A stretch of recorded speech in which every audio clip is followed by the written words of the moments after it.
Vamos, amigo? Ela vai falar 1, 2, 3 valendo? Não. Não, valendo. Estamos aqui no Mosteiro Taoísta de Arraial da Ajuda com um monge que eu não consigo falar o nome, então ele vai apresentar.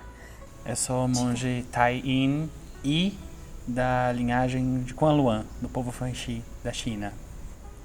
Pois então, eu tenho que fazer...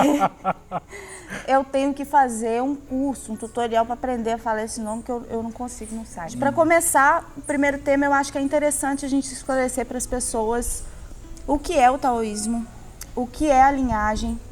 Há uma tendência das pessoas confundirem o taoísmo com o laoísmo. O laoísmo é o que vem depois do Lao Tzu. Tem um livro que chama Tao Te Ching, que é famoso até, bem famoso. Acho que é o segundo livro mais lido que a gente tem no mundo, depois da Bíblia, Tao Te Ching. E tem a ver com o símbolo? Tem, é daí que vem toda essa ideia e muita gente considera o Lao Tzu como o pai do taoísmo. Mas a verdade é que todas as tradições ancestrais da China foram consideradas como o taoísmo. É como se você pegasse, por exemplo, no Brasil, as tradições dos curandeiros, dos benzedores, das pessoas que têm alguma disciplina de respiração, alguma coisa espiritual, e você chamasse tudo isso de, sei lá, benzimento. E com o taoísmo foi a mesma coisa. Então eles pegaram todas essas linhagens ancestrais, todos esses conhecimentos e chamaram isso de taoísmo. Isso gerou algum conflito no início, mas depois, em essência, eles têm a mesma filosofia, que é buscar a liberdade, buscar aquilo que não tem uma limitação fechada. Quando a gente fala sobre taoísmo, a gente está falando sobre muitas coisas, igual quando você fala sobre cristianismo. É muito difícil você falar, toda a tradição cristã é desse jeito. O que eles têm em comum é o Cristo e a Bíblia. Sim. E o que a gente tem em comum é a busca pela liberdade e a ideia de que existe uma coisa que não pode ser definida, que é ilimitada, que gera tudo o que existe. Então isso é a base do que seria taoísmo. Essa é uma linhagem ancestral, é a linhagem do povo de Guanluan, escrevi Kunlun. É um dos povos ancestrais da China, assim como a gente tem aqui, por exemplo, as tribos indígenas. Qual a idade aproximada, o tempo de prática do taoísmo, um pouco mais da origem, do tempo que se sabe, né, nas escrituras do surgimento, assim? A gente acredita que essa mesma ideia e essa mesma fundação dessa busca de liberdade ou de compreensão do que é a vida, do que é existir dentro desse contexto que a gente está, é uma coisa que é inerente ao ser humano. Então, a gente acredita que isso é tão antigo quanto a vida nesse planeta.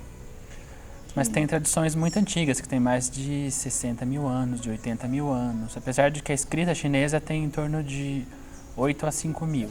O governo registrou aproximadamente um pouco mais de 24 mil linhagens Nossa Senhora! de taoísmo. Então a quantidade é bem grande de linhagens.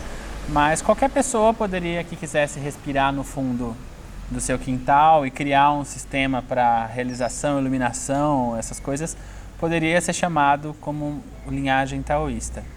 Então os chineses têm uma coisa de tentar preservar a origem muito forte, no sentido de que você precisa saber quem ensinou você, de onde isso vem, se isso realmente é confiável, se isso funciona. Uma linhagem verdadeira, nela os alunos eles conseguem chegar próximos do que o professor faz ou ultrapassá-lo. Né? Então, se uma linhagem é verdadeira, os alunos vão ser tão bons quanto o professor. Não tem essa de, o professor tem todo o conhecimento e os alunos não conseguem chegar próximo do que ele faz. Então, tem que ter uma coerência para o desenvolvimento. Sim. Eu tive a oportunidade de estudar várias linhagens e elas são muito diferentes, mesmo falando da mesma coisa. Tem linhagens que são 100% celibatárias, tem linhagens que têm o sexo como base de desenvolvimento. Então, assim, é muito diverso, é muito difícil tentar delimitar e falar é isso aqui, porque na verdade é muito amplo. Tem duas coisas que marcam a linhagem do povo Fanxi.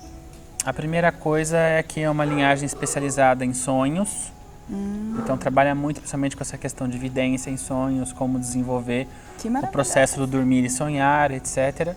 e é uma linhagem de jejuadores, eremitas. Então era um povo que andava para lá e para cá e que fazia muito jejum, porque em muitos lugares que eles passavam não tinha comida, então tinha que jejuar naqueles lugares.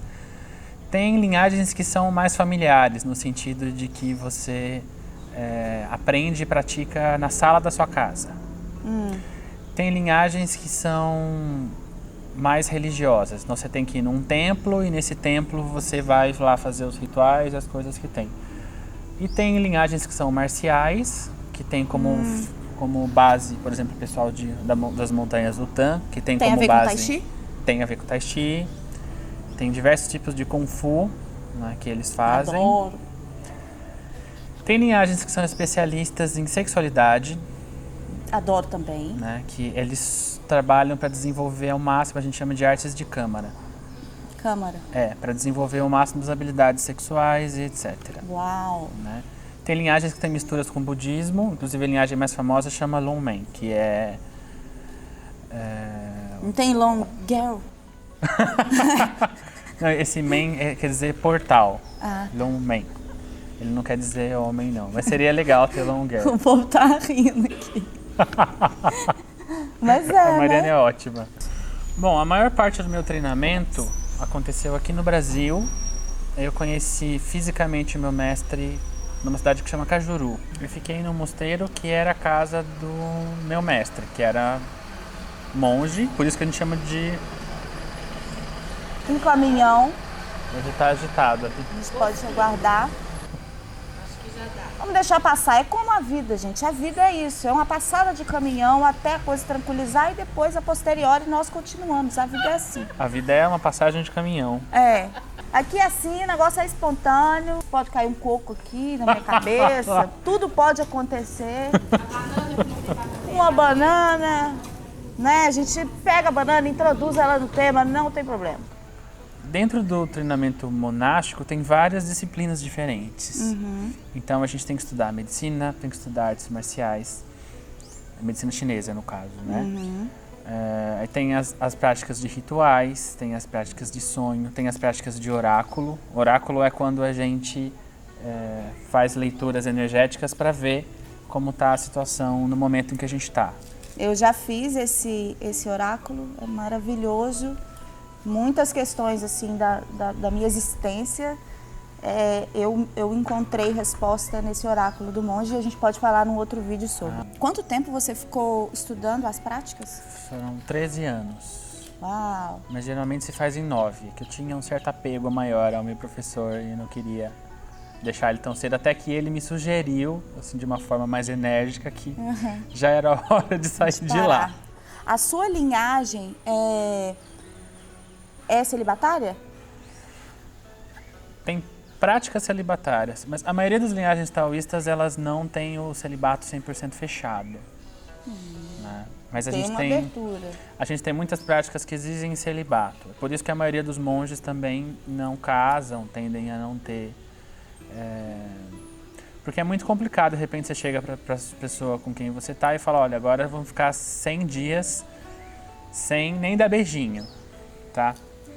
Então isso é muito difícil, por isso que a maioria não se relaciona, mas a gente não está sempre nesses processos. Né? Então a gente fala que dá para dar uns pulinhos.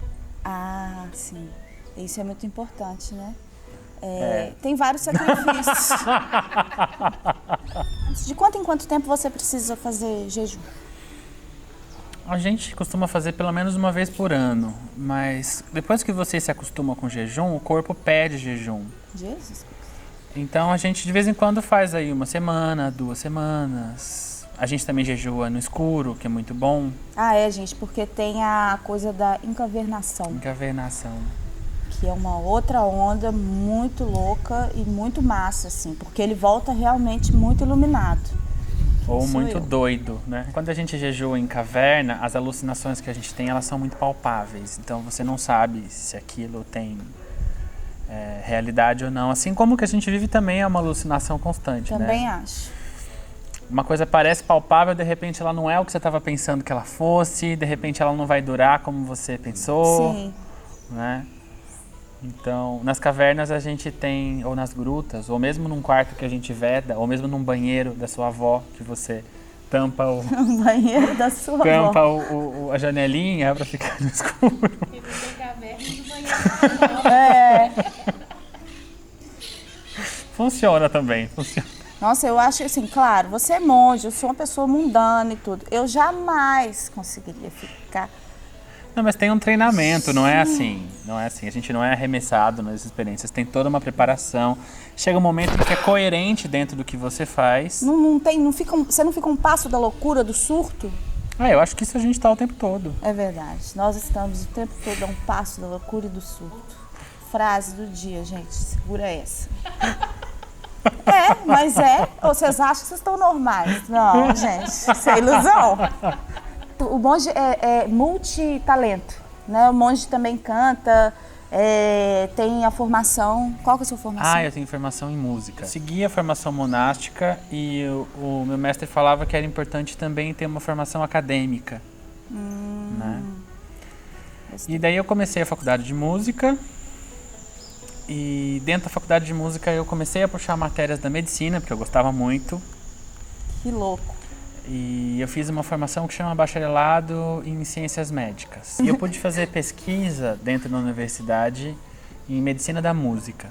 Então tinha integração com a área de medicina, tinha integração com a área da música e tinha área de integração com os médicos em relação... É uma parte que chama área de cirurgia em cabeça e pescoço. Eu consegui fazer pesquisa em medicina chinesa porque eu tinha uma professora, inclusive era professora de canto da universidade, que é uma japonesa fenomenal, que chama Yuka. E beijos, Yuka. Não sei se ela um dia vai assistir esse vídeo, espero que sim. Mas Adoro. ela me possibilitou fazer vários estudos dentro dessas áreas, incluindo a parte de medicina e fazendo testes com a medicina chinesa. Então, nossa, que massa. a parte de música, ela me deu muito respaldo humano, porque a música, assim como as artes de forma geral, elas mostram as limitações. Então ela mostra que apesar de você ter uma ideia, de você saber onde você quer chegar, que você precisa construir isso. E que tem os passos, você cai no meio do caminho, você precisa entender que o corpo vai demorar para responder muitas vezes o que você quer. Né? Então, no teatro é pior ainda, né? Assim, é uma outra pauta também, né? Porque o teatro é o corpo, né? A corporalidade, a relação do corpo com o outro, assim. Acho que minha soltura corporal é até razoável, assim. Porque na vida a gente vê tanta gente com travamento físico, corporal, né? Acho que a gente é bem soltinho, né, monge?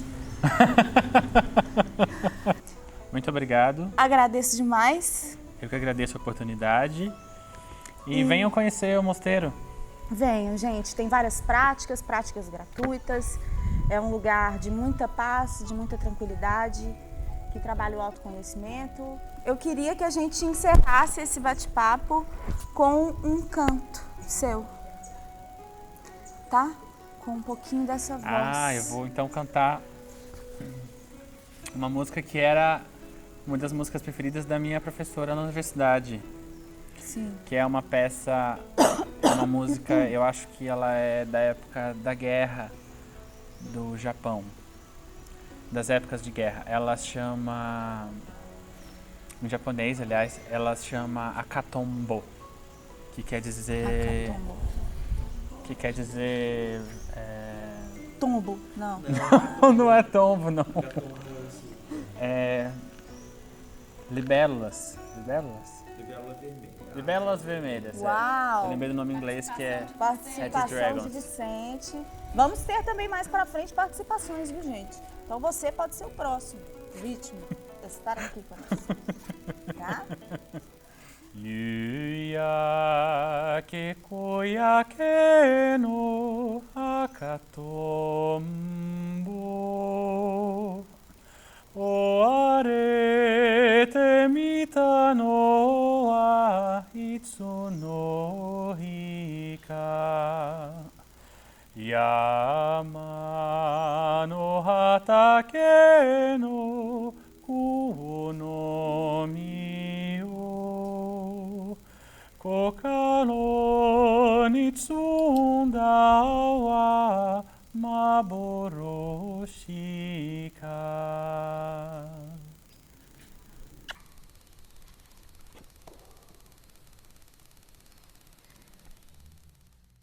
Nossa, moço. Agora eu fiquei com vontade de cantar uma música. Você viveu na China? Não, eu nunca fui à China. Eu já estive em Taiwan. Se bem Lá? que Taiwan é China, mas também não é China. Agora eu fiquei confusa.